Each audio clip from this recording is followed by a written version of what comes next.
Assalamualaikum warahmatullahi wabarakatuh. Alhamdulillahi rabbil alamin.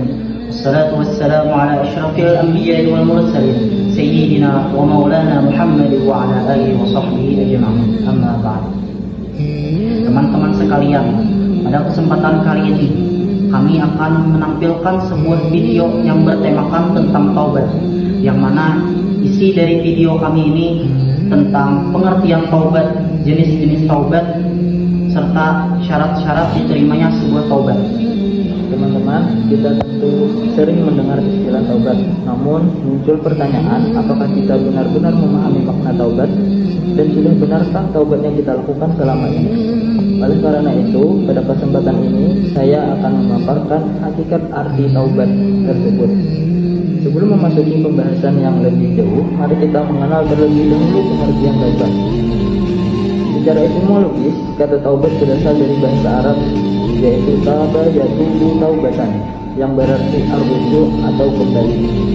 Adapun definisi secara terminologis atau secara istilah syariat, kami paparkan melalui 3 sumber.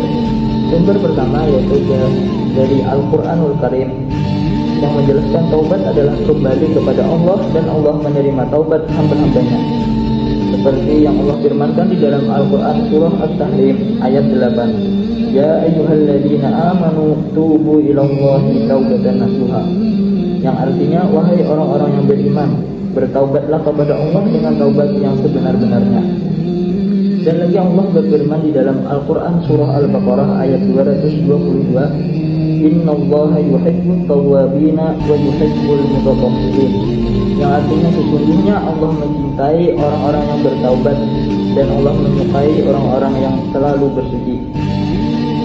Kemudian kami mengambil sumber kedua, yaitu dari hadis Nabi Shallallahu Alaihi Wasallam yang diriwayatkan oleh Ibnu Majah dan Ahmad.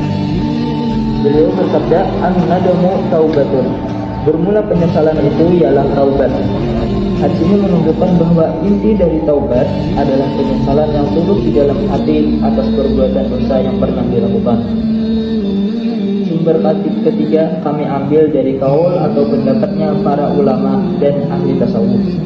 Di antaranya kami mengutip perkataan Imam Al-Ghazali di dalam buah karyanya yaitu Ihya Ulumuddin di jilid keempat halaman 3. Beliau mengatakan, at-taubatu hiya ruju'u 'anil dhanbi lima qarafahu al-'abdu ala wajhin nadam wal 'azam ala 'adamil 'aud.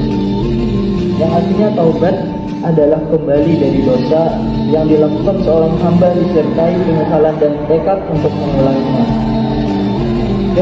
Dan menurut Ibnu Al-Qayyim Al-Jauziyah, taubat ialah at-taubatu fil haqiqah hiya nadamul qalbi ala ma salafa minhu. Hakikat dari makna taubat adalah penyesalan hati atas apa yang telah terjadi. Pada intinya, kesimpulan makna taubat ialah proses kembali kepada Allah melalui penyesalan yang tulus, meninggalkan dosa dan bertekad kuat untuk tidak mengulanginya. Ada jenis taubat. Yang pertama ada taubat nasuha. Taubat ini adalah taubat yang sungguh-sungguh dilakukan dengan sepenuh hati dan disertai tekad kuat untuk tidak kembali mengulanginya. Cara melakukannya antara lain memperbanyak istighfar, salat taubat, dan menghindari sebab dosa, serta berteman dengan orang-orang yang saleh. Jenis taubat yang kedua adalah taubat inabah.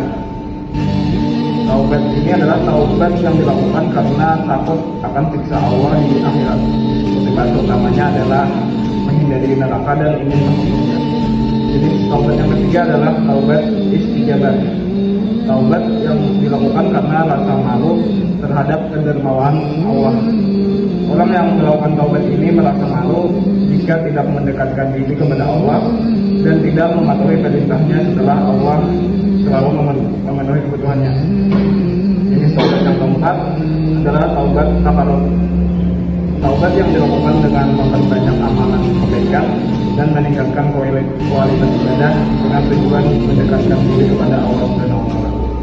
Dalam melakukan taubat, tentu kita harus mengetahui apa saja syarat-syarat diterimanya sebuah taubat.